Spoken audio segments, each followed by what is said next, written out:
sea, dice claramente el Señor, es imposible. Cuando usa la palabra iluminado, significa la obra regeneradora y santificadora del Espíritu Santo. Cuando una persona ha sido invertida por el Espíritu Santo, es imposible que caiga. Eso lo dice Hebreos 6, del 4 al 8. Y nosotros podemos mencionar varias razones que nos dan nuestra seguridad. Número 1, como dice Efesios 2, 8 y 9, la salvación es por gracia, no es por obras.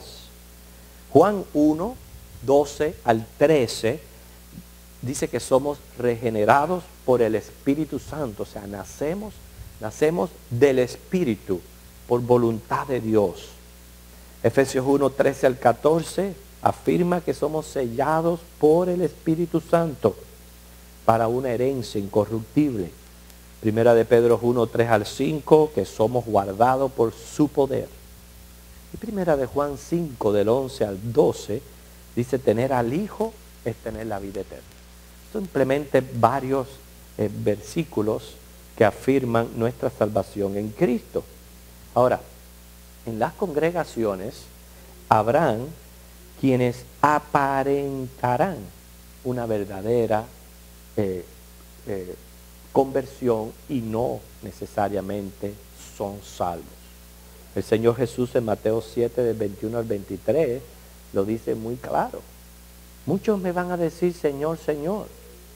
Inclusive hasta van a hacer milagros en mi nombre, pero no necesariamente yo los conozco. ¿Ok? Entonces, ¿cómo sabemos quién es quién dentro de una congregación? Bueno, nosotros no hemos sido puestos como jueces del destino eterno de otras personas. Es cierto que los frutos dan a conocer, sobre todo esos frutos de constancia en el Señor, de un crecimiento visible y cambios en la vida de la persona. Eso es cierto. Los frutos delatan lo que está ocurriendo en nuestro interior. Sin embargo, no sabemos quién es quién. Dice el mismo Pablo en la segunda carta de Corintios, capítulo 13, versículo 5, que lo que tenemos que hacer es examinarnos nosotros mismos y preguntarnos si estamos en Cristo. Quiere decir, cada uno de nosotros tiene un testimonio personal del Espíritu Santo que somos hijos de Dios. Eso no lo podemos negar. Ese es nuestro sello de garantía. Y por eso cada cual debe de hacer ese examen. Si está en Cristo o no está en Cristo. Todo esto es porque ahora el apóstol Pablo va a mencionar 5 experiencias del pueblo israelita que son relativas al cristianismo. Y lo que él está dejando saber es que el pueblo de Israel es el pueblo escogido de Dios. Pero no necesariamente por ser el pueblo escogido de Dios significa una salvación automática fuera del Evangelio o fuera de Cristo. A pesar de sus experiencias, y tuvieron grandes experiencias con Dios, perecieron en el desierto. Y solamente 2 entraron en la tierra prometida. Entonces, él va a usar ahora el ejemplo del pueblo de Israel y va a contar 5 experiencias para que nosotros entendamos que muchas de las personas que entran por esas puertas y se sientan en nuestros bancos y usted las ve que participan de sermones, pueden llegar inclusive a bautizarse. Eso es lo que presenta Hebreos 6. Estar experimentando todo lo que el Señor está haciendo en una congregación y sin embargo no ser salvo, por ende un apóstata. Entonces, vamos a ver estas 5 experiencias que Pablo nos tiene aquí en Primera de Corintios 10. Les aseguro que vamos a aprender mucho de estas 5 experiencias. No creo que el tiempo nos va a dar para tocar todas las 5, pero vamos a avanzar según podamos. Dice el versículo 1, porque no quiero, hermanos, que ignoréis que nuestros padres todos estuvieron bajo la nube, esa es la número 1. Todos pasaron el mar, la número 2. Y todos en Moisés fueron bautizados en la nube y en el mar, 3. Y todos comieron el mismo alimento espiritual, 4. Y todos bebieron la misma bebida espiritual, porque bebían de la roca espiritual que los seguía, y la roca era Cristo, 5. Vamos a ver esos 5. La primera, todos estuvieron bajo la nube. Es muy interesante esta experiencia,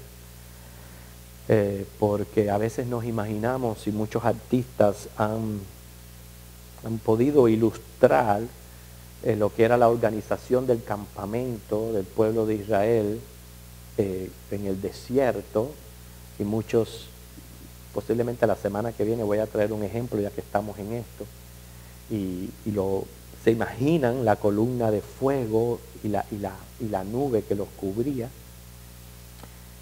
pero esto es más de lo que nuestra imaginación puede captar. Estamos hablando de por lo menos 3 millones de personas. Si para cubrir un campamento que abarque 3 millones de personas, la nube es grande, no es una nube pequeña. Hay diferentes clases de nubes.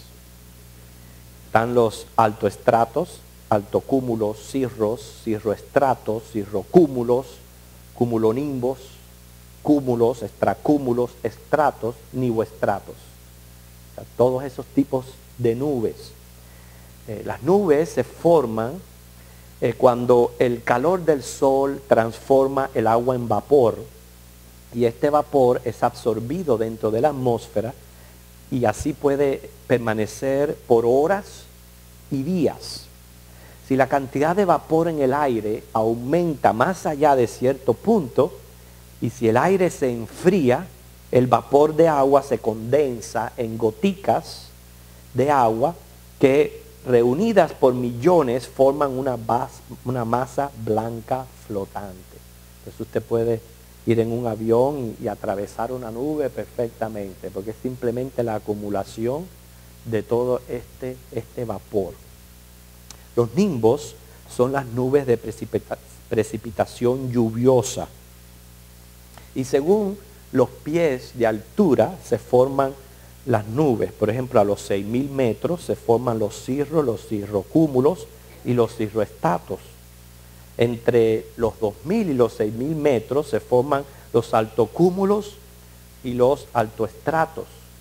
Y por debajo de los 2,000 metros se forman los estratocúmulos, los estratos, los nimboestratos y los cúmulos. Dice que las nubes cumulonimbos son las que aportan los rayos y los truenos. Hay muchos tipos de nubes. Forman figuras. Muchas veces recuerdo cuando era niño que nos gustaba mirar al cielo y ver si alguna nube tenía algún tipo de figura de algún animal, y a veces sucede.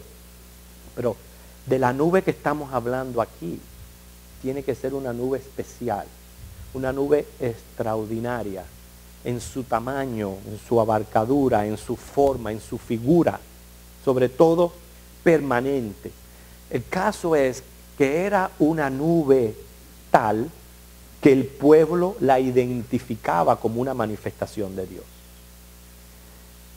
Les digo esto porque las nubes van y vienen, cambian su forma, su figura, pero esta era una nube especial. Ellos sabían, el pueblo de Israel sabía, que durante el día la presencia de Dios estaba ahí manifestada a través de esta nube, lo que le llaman el Shekinah, que era la presencia permanente de Dios que residía entre los querubines, primero en el tabernáculo y después en el templo.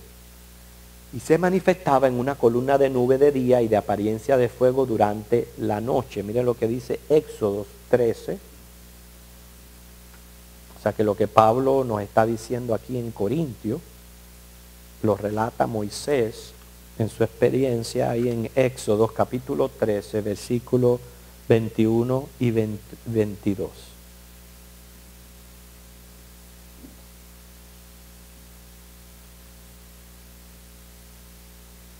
Y Jehová iba delante de ellos de día en una columna de nube para guiarlos por el camino, y de noche en una columna de fuego para alumbrarles, a fin de que anduviesen de día y de noche. Noten lo interesante del versículo 22. Nunca, qué palabra esa, ¿verdad? Nunca se apartó de delante del pueblo la columna de nube de día, ni de noche la columna de fuego. Nunca se apartó Jehová. O sea, no solo les guiaba por donde debían de andar, donde debían acampar. En aquel entonces no había la tecnología que hay hoy día, que nos va guiando y nos va diciendo, coge por aquí, coge por allá. Por eso repartimos los mapitas para poder llegar el sábado a esa iglesia, porque antes de tener este avance, íbamos a los lugares, pero cuánta gasolina no perdíamos y cuántas perdidas no nos dábamos, porque no teníamos una guía segura. Entonces, imagínense todo un pueblo y Moisés como líder, tener que guiar a toda esa gente, saber cuál era el lugar preciso para acampar, cuándo deberían recoger el campamento y seguir la marcha. Por eso es que Dios les guiaba, no solamente les guiaba, sino que nosotros sabemos que los desiertos tienen como característica de ser extremadamente calientes durante el día y extremadamente fríos durante la noche. Y entonces esta manifestación de Dios en columna de nube les protegía de ese calor abrasador, y también entonces como columna de fuego, que no lo menciona Pablo aquí en Corintios, le servía de calor al pueblo. Hermanos, cuando hablamos aquí dice, todos estaban bajo la nube. Vemos el relato en eso que dice que Jehová nunca se apartó del pueblo. Pablo se lo está presentando a Corintios como ejemplo.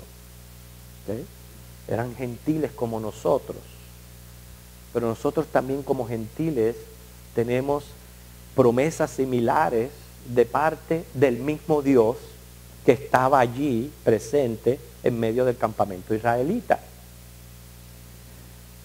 Qué gran aliciente siente el creyente cuando uno dice, Jehová es mi sombra a mi mano derecha.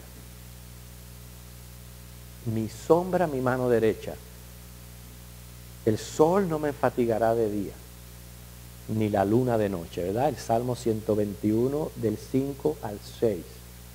Nos gusta, nos alienta, nos anima el saber de que continuamente el Señor está con nosotros. Cada uno podemos recostar nuestra cabeza en la almohada y caer en un sueño profundo, descuidados por completo. ¿Usted sabe cuántas cosas pudieran pasar mientras uno duerme? Y a veces uno no se da cuenta. Pero todas las noches yo medito en el Señor y pienso en esa realidad y digo, Señor, yo ahora voy a caer como muerto. Sin embargo, nunca duermes. Nunca duermes para estar guardándonos y vigilándonos continuamente. Y amanecemos y ahí está la columna de nube. Su sombra a mi mano derecha.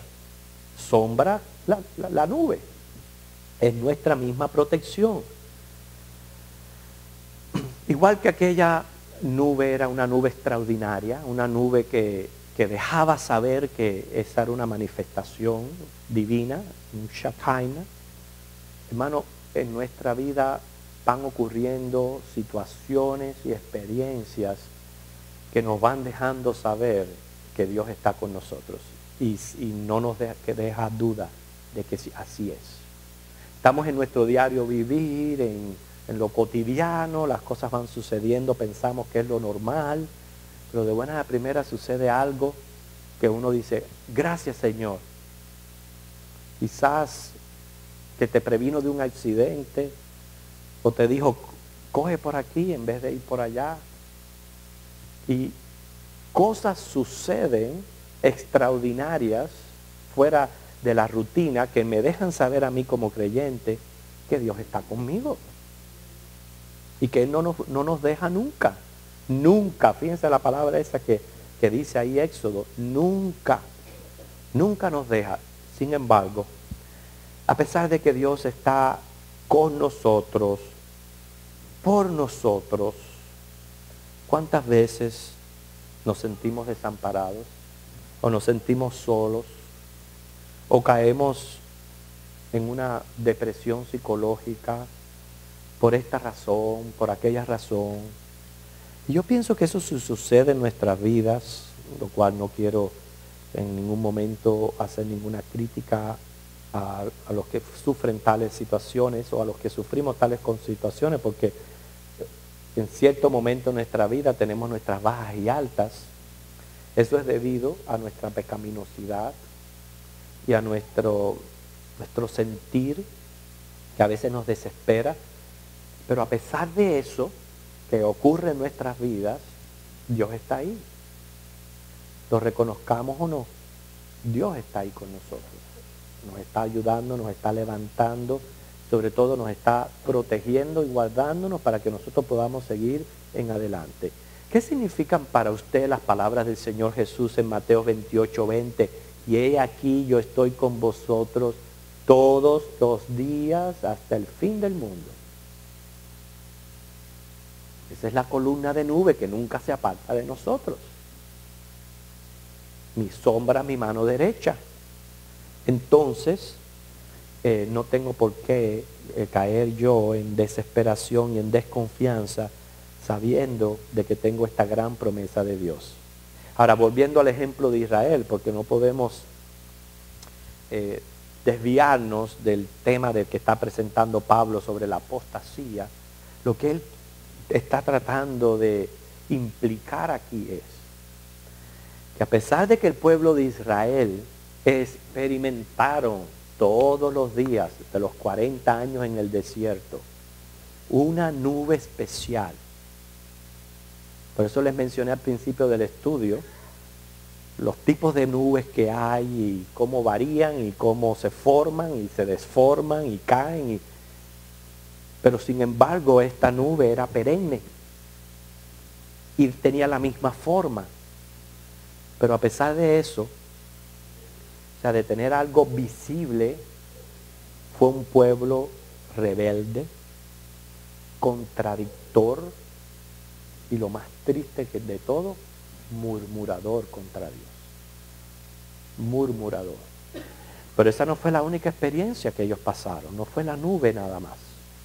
Tuvieron 4 experiencias más muy significativas que hace su estado de apostasía aún más grave y aún más increíble. Lo segundo que menciona Pablo aquí dice, todos pasaron el mar. Aquí se refiere al cruce del Mar Rojo, que usted puede leer en Éxodo 14, del 15 al 22. Hay muchos que tratan por todos los medios de justificar este evento natural con causas naturales. Y dicen, no, fue por esto, no, fue por lo otro. La experiencia no se ha repetido.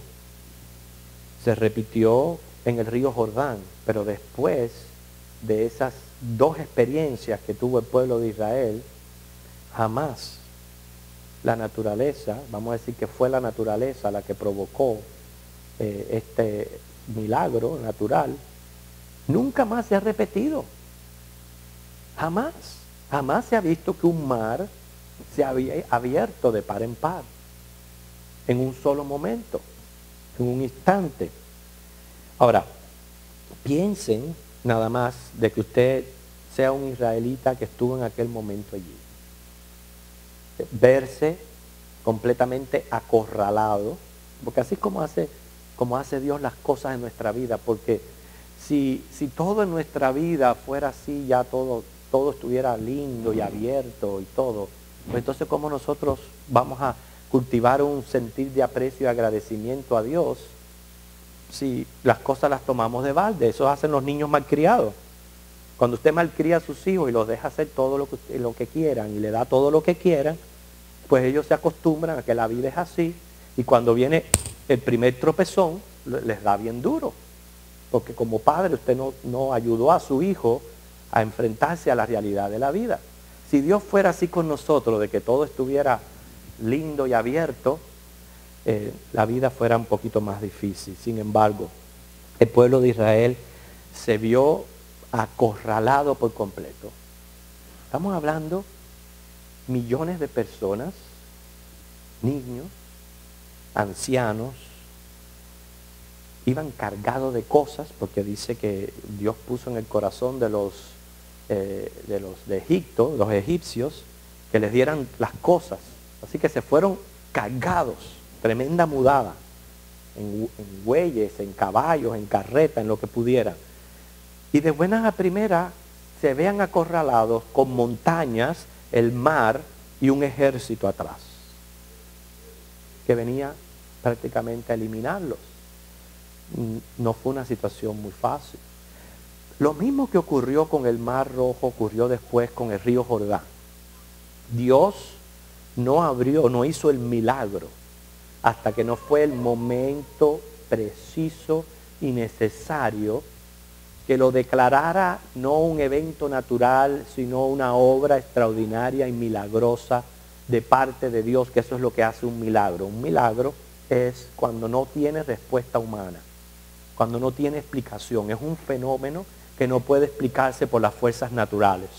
Y entonces hay que reconocer a Dios. Les he explicado en otras ocasiones que por eso que la palabra milagro viene de semáforo, que es una señal. El milagro nos da una señal del que lo hizo. Y cuando ese pueblo estuvo allí delante, se abrió aquel mar. No se abrió un pedacito así como de banca a banca. Tenían que pasar millones de personas con toda la carga. Quiere decir que el mar aquel tuvo que haber sido algo súper extraordinario, porque por lo menos tenía que haber sido millas las que se abrió para que aquel pueblo pasaran en una noche. Fue algo completamente extraordinario. Ser testigos oculares y presenciar aquel milagro tiene que haber sido algo sorprendente, sorprendente. No solamente eso, pasan, pero seguían con el miedo de que el ejército enemigo venía detrás. Y cuando la última persona atravesó el mar, se cerró y ahogó a todos los egipcios. Por eso fue que ellos, después de aquella experiencia, cantaron con gozo, con agradecimiento. Ahí está el canto en el Éxodo 15, del 1 al 17. Okay, nos va a dar tiempo para ver esta segunda experiencia, pero porque es muy significativa para nuestras vidas. Porque va a representar, hermano, ese mar rojo va a representar las señales que Dios hace en nuestras vidas, que no solamente manifiestan su presencia, sino el hecho de que Él tiene un interés personal con cada uno de nosotros. Son actos divinos que acrecientan nuestra fe. Pueden ser cosas grandes, como pueden ser cosas pequeñitas, pero hermanos, todos son completamente milagrosos. Yo recuerdo una vez que yo soy miope, y la miopía mía es muy avanzada, y uso lentes de contacto. O sea, sin lentes de contacto yo fuera un ciego, relativamente ciego. Y recuerdo una vez que me estaba bañando y siento inmediatamente la oscuridad o la nubosidad. Y yo digo, se me cayeron los lentes. Inmediatamente cerré las pilas de agua y sin ver tanteando así.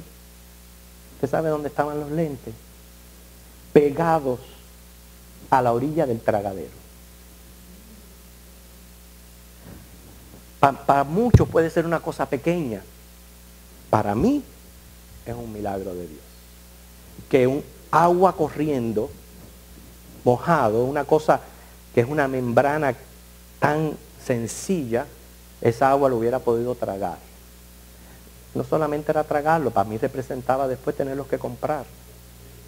Entonces son experiencias que pasan en nuestra vida, grandes y pequeñas, que no compartimos con otras personas, pero me dejan saber a mí que Dios tiene un interés personal en mi vida. Ahora, Dios abrió el Mar Rojo. Esto implica, hermanos, que Dios abre caminos cuando todo se cierra. Esa es una realidad. ¿Usted se imagina qué difícil fuera la vida si todos los caminos o todas las puertas que nosotros tocamos estuvieran abiertas?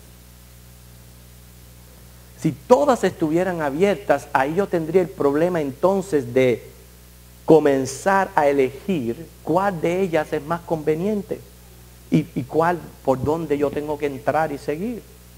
Sin embargo, para mí es un acto súper misericordioso de Dios, de que yo en mi finitud humana a veces quiero ir por aquí y me encuentro una puerta cerrada y no puedo continuar. Para mí es un acto misericordioso de Dios, porque una vez que se abre alguna, eso es relevante a la buena voluntad de Dios. Por tanto, yo puedo hacer así y coger ese camino y marchar seguro.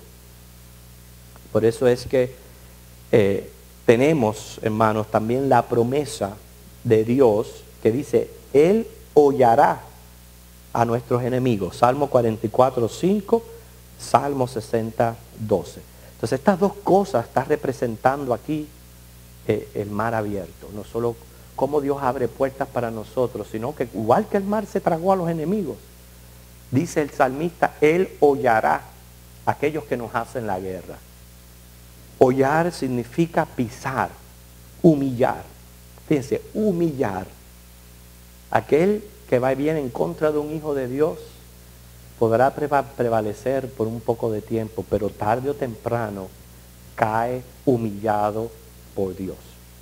De manera que podemos decir, como dijo David en el Salmo 27, del 1 al 6, y ya con esto vamos a terminar. Salmo 27, del 1 al 6. Jehová es mi luz y mi salvación. ¿De quién temeré? Dice, Jehová es la fortaleza de mi vida. ¿De quién he de atemorizarme? Dice, cuando se juntaron contra mí los malignos, mis angustiadores y mis enemigos para comer mis carnes, ellos tropezaron y cayeron. Dice, aunque un ejército acampe contra mí, no temerá mi corazón. Aunque contra mí se levante guerra, yo estaré confiado. Qué tremenda protección de Dios. Pero eso sí, una cosa he demandado a Jehová, esta buscaré, que esté yo en la casa de Jehová todos los días de mi vida, para contemplar la hermosura de Jehová y para inquirir en su templo, porque Él me esconderá en su tabernáculo en el día del mal, me ocultará en los reservados de su morada y sobre una roca me pondrá en alto. Muchos quieren recibir las bendiciones de Dios, las puertas abiertas, que Él oye a los enemigos, pero somos ingratos para con Dios, porque no sabemos apreciar que cuando nosotros nos congregamos como lo que estamos haciendo hoy, es dándole culto y alabando precisamente a este Dios que me da tanto, que es mi sombra, mi mano derecha, y que abre el mar rojo cuando sea necesario que haya que abrirlo, Él lo abre. Entonces, resulta desconcertante cuando una persona, después de haber experimentado las bendiciones de Dios, se vuelve ingrato hacia su proveedor. Eso fue lo que hizo el pueblo de Israel, y por eso Pablo lo menciona como ejemplo de apostasía. La semana que viene vamos a seguir adelantando en estos otros 3 ejemplos que tenemos de las experiencias de Israel. Que el Señor les bendiga.